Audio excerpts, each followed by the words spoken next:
Hello, this is Mrs. Hendry, and I have another suggestion for you to try when you want to write a poem.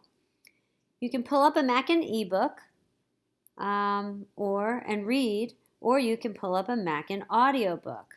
So the idea here with this found poem format is to read or listen to text, pull out words that you find inspiring or interesting, and write them down.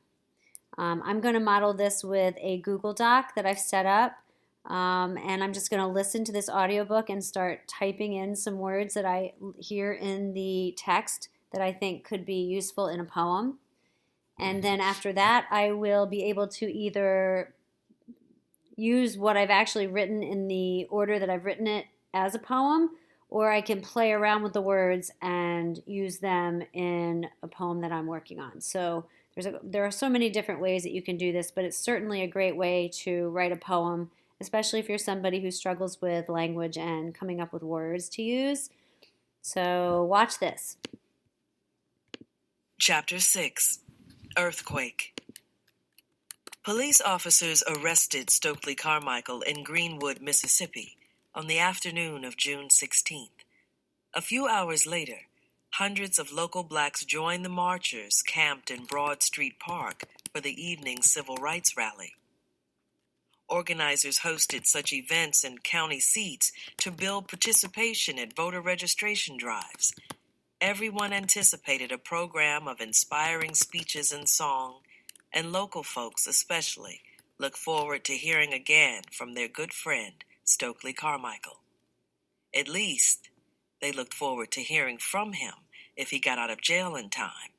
Would he make it? He did. The crowd roared when Carmichael stepped onto the truck bed that doubled at events as a speaker's platform. Martin Luther King Jr. was not in town that night, a circumstance that played to Carmichael's advantage. King, as the acknowledged head of the civil rights movement, always spoke last at events in the place of honor. But not that night. That night, Thursday, June 16th, 1966, Carmichael had the last word. In reply to the cheers, he... Okay, so I have some language, I have some phrases and words, and now if I want to, I can either move them around and try to create a poem with just those, or I can start crafting my own poem.